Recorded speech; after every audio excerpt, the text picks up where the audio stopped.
Hollywood is swarming with Aussie talent these days, and no wonder, we're just that good. And the hottest of the hot in more ways than one is Ryan Kwanten.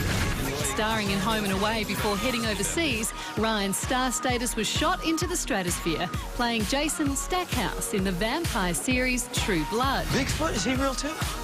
Santa? Jason. Focus. Swapping the southern drawl for his native accent, Ryan is now back home talking up his starring role in the new Australian film Red Hill. What the hell's going on here? You tell me, son. Please welcome Ryan Kwanten.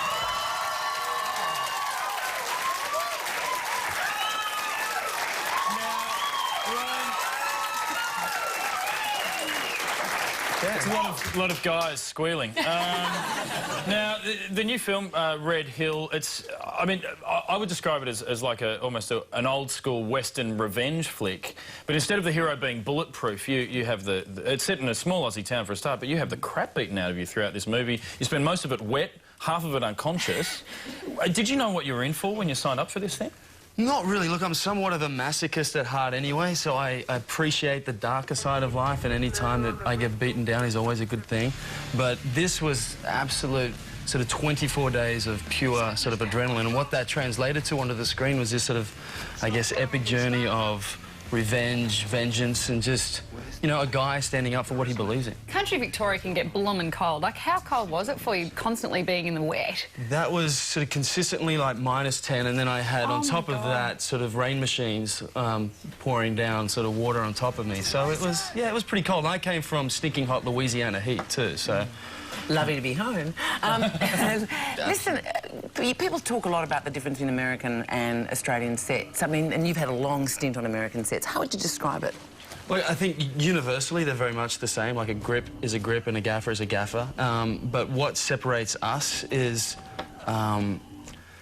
for an example, we're shooting, say, at 3 o'clock in the morning, and if Al Clark, the producer, came in and wanted an extra half hour, an hour of an overtime, before he even finished that sentence of asking, it was almost rhetorical, because the crew was sort of like, yeah, sure, you get out of here, we'll continue, we'll work.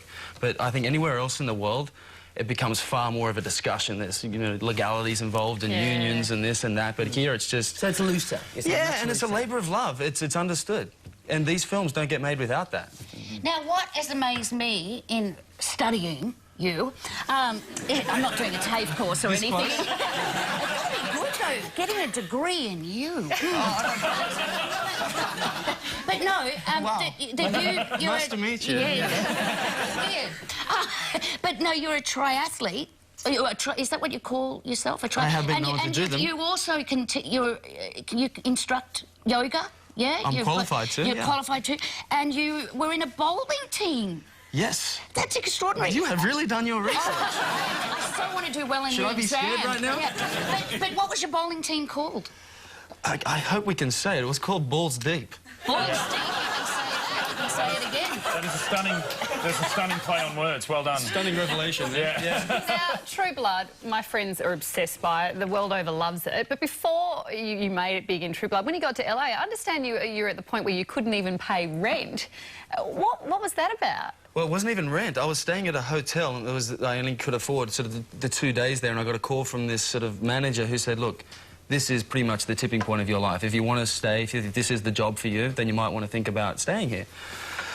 So I sort of sat down on the edge of the bed with my bags packed, and I thought, well, I'm going to do something about this. So I went downstairs, spoke to the manager and said, look, sir, I'd like to speak to your owner, please. And he looked at me like I was crazy, which I probably was. The owner came, and I said, listen, mate, I haven't got a cent to my name, but I said, if you can let me stay at the hotel for 3 months, free of charge, I will pay you back every red cent at the end of that 3 months and, you know, promote and do whatever I can for your hotel. And he didn't even hesitate. He said yes, and that was the start of this sort of journey. And when did you pay him back? 2.5 months into it. Oh, wow. And then every interview that I do, the Cadillac Hotel, which Cadillac Hotel, Venice Beach, California. Now, there's something I read recently which fascinated me. You're going to play Charles Manson, one of the most notorious killers of all time. How did you feel when someone looked at you and said, you know what, you could be Charles Manson? You know what?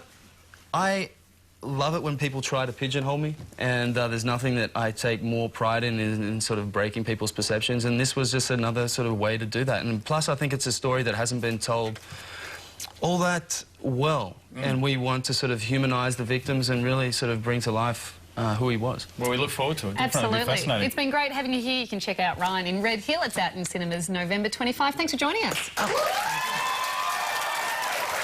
We're going to take a break right now, but we're going to be back in a sec with Stairs Vegas.